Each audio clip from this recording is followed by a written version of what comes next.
ಕರ್ನಾಟಕದ ವೀರ ಮಹಿಳೆಯರಲ್ಲಿ ಕಿತ್ತೂರು ರಾಣಿ ಚೆನ್ನಮ್ಮ ಅವರ ಹೆಸರು ಸದಾ ಸ್ಮರಣೀಯ. ಅವರು ಬ್ರಿಟಿಷರ ವಿರುದ್ಧ ಧೈರ್ಯವಾಗಿ ಹೋರಾಡಿದ ಭಾರತದ ಮೊದಲಿನ ಮಹಿಳಾ ಸ್ವಾತಂತ್ರ್ಯ ಹೋರಾಟಗಾರರಲ್ಲಿ ಒಬ್ಬರು. ಚೆನ್ನಮ್ಮ ಅವರು ಕಿತ್ತೂರಿನ ರಾಣಿಯಾಗಿದ್ದರು. ತಮ್ಮ ರಾಜ್ಯದ ಜನರನ್ನು ಪ್ರೀತಿಸುತ್ತಿದ್ದ ಅವರು ನ್ಯಾಯ ಮತ್ತು ಧೈರ್ಯಕ್ಕೆ ಹೆಸರುವಾಸಿಯಾಗಿದ್ದರು. ಒಂದು ಸಂದರ್ಭದಲ್ಲಿ ಕಿತ್ತೂರಿನ ಆಡಳಿತದ ವಿಚಾರದಲ್ಲಿ ಬ್ರಿಟಿಷರು ಹಸ್ತಕ್ಷೇಪ ಮಾಡಲು ಪ್ರಯತ್ನಿಸಿದರು. ಕಿತ್ತೂರು ರಾಜ್ಯವನ್ನು ತಮ್ಮ ವಶಕ್ಕೆ ಪಡೆಯಲು ಬ್ರಿಟಿಷರು ಒತ್ತಡ ಹೇರಿದರು. ಆದರೆ ರಾಣಿ ಚೆನ್ನಮ್ಮ ಅವರು ಧೈರ್ಯವಾಗಿ ವಿರೋಧಿಸಿದರು.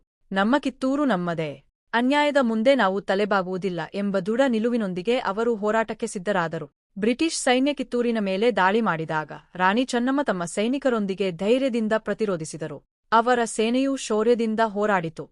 ಯುದ್ಧದಲ್ಲಿ ಕಿತ್ತೂರಿನ ಸೈನಿಕರು ಅಪಾರ ಧೈರ್ಯ ತೋರಿಸಿದರು. ರಾಣಿ ಚೆನ್ನಮ್ಮ ಅವರ ನಾಯಕತ್ವವು ಜನರಲ್ಲಿ ಆತ್ಮವಿಶ್ವಾಸ ಮೂಡಿಸಿತು. ನಂತರ ಬ್ರಿಟಿಷರು ಮತ್ತೆ ದೊಡ್ಡ ಸೇನೆಯೊಂದಿಗೆ ದಾಳಿ ನಡೆಸಿದರು. ಪರಿಸ್ಥಿತಿ ಕಠಿಣವಾದರೂ ರಾಣಿ ಚೆನ್ನಮ್ಮ ತಮ್ಮ ಧೈರ್ಯವನ್ನು ಕಳೆದುಕೊಳ್ಳಲಿಲ್ಲ.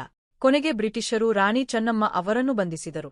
ಅವರನ್ನು ಬೈಲಹೊಂಗಲದ ಕೋಟೆಯಲ್ಲಿ ಬಂಧನದಲ್ಲಿಟ್ಟರು. ಅಲ್ಲಿಯೇ ಅವರು ತಮ್ಮ ಜೀವನದ ಕೊನೆಯ ದಿನಗಳನ್ನು ಕಳೆದರು. ರಾಣಿ ಚೆನ್ನಮ್ಮ ಅವರ ಹೋರಾಟ ಸೋಲಿನಿಂದ ಮುಗಿದರೂ ಅವರ ಧೈರ್ಯ, ದೇಶಪ್ರೇಮ ಮತ್ತು ಸ್ವಾಭಿಮಾನ ಎಂದಿಗೂ ಸೋಲಲಿಲ್ಲ.